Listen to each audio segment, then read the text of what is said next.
Countless movies and TV shows have depicted future military conflicts to be waged with laser weaponry.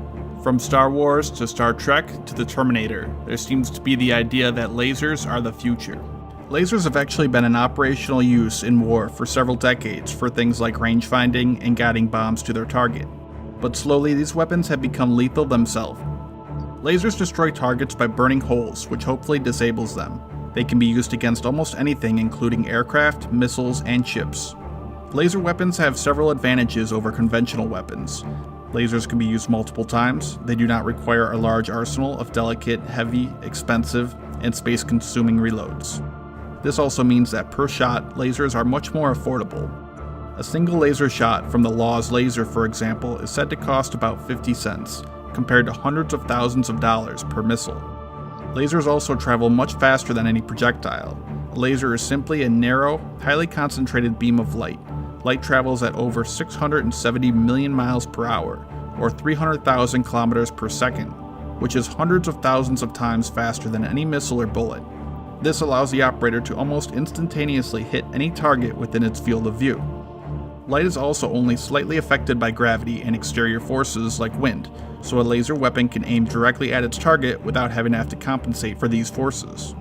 This also eliminates the need for complicated terminal guidance systems. And also, a laser can operate outside of the visible light spectrum. This makes the weapon invisible to the naked eye. However, there are several issues with these weapons. One is that firing such a high-powered laser creates a large amount of heat. This heat needs to be dispersed before it can damage the weapon. The heat can therefore limit the number of times the laser can fire before it needs to cool down. Lasers, unlike missiles, also do not maneuver in flight. This means they can only hit what they can see. If an aircraft is obscured behind a hill or below the horizon, the laser cannot engage it. Also, the atmosphere tends to absorb and scatter the laser beam. Humidity, fog, and dust in the air can diminish the power of the laser over longer distances. And each type of laser itself has its own issues. Chemical lasers are very large. Gas-powered lasers require large amounts of energy. Fiber-based lasers consume even more energy, and solid-state lasers tend to produce lower-powered lasers and cannot fire as far. Nations have sought to weaponize lasers ever since the first laser was created. Some notable weapons projects include President Ronald Reagan's Star Wars, which planned to use space-based lasers to destroy enemy ballistic missiles, the YAL-1 airborne laser, which was a chemical laser on board of a Boeing 747 also meant to destroy enemy ballistic missiles, and the Soviet Polyus spacecraft, whose purpose was to destroy enemy satellites in space. The first laser weapon to be used on the battlefield for the purpose of destruction is Zeus. Zeus is a 10 kilowatt solid-state laser that is mounted on top of US Humvees and used to destroy landmines and unexploded ordnances. The Laser Weapon System, or LAWS, is a laser currently operational on board the US Navy ship the USS Ponce. It uses around a 30 kilowatt solid-state laser powerful enough to disable small boats and UAVs in a matter of seconds.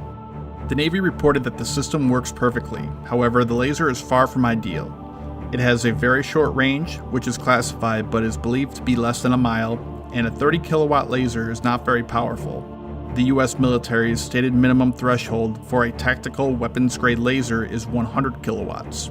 The USS Ponce was deployed with the laser in the Persian Gulf, but has since returned to the United States and is scheduled to be decommissioned in 2018. The HELADS and the HEL-MD are proof-of-concept weapons designed to shoot down rockets, artillery shells, and mortars. They use more powerful solid-state lasers that are over 100 kilowatts.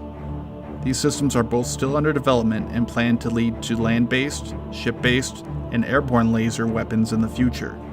Israel has also deployed a weapon system called Iron Beam. It is also designed to shoot down rockets, artillery shells, and mortars fired at Israel. It is not fully clear if the weapon is currently operational. If it is, it would be the first laser CRAM system. On the other side of laser weaponry is defending against laser weaponry. The Chinese are known to be working hard developing laser shielding. While still in its infancy, protection against lasers may consist of reflective, mirror-like coatings which can reflect most of the laser away, ablative materials similar to heat shields that protect spacecraft during reentry, and smoke screens of a substance that can scatter the laser beam. Over the years, nearly 100 laser weapon projects have been in development. Almost all of them have been cancelled due to various technical reasons. So despite the recent entrance of lasers into the modern battlefield, there are still a lot of problems to overcome. For now, lasers will remain confined to short-range defensive roles on board large, powerful platforms. It will still be some time before they are ready to even begin to replace conventional weaponry.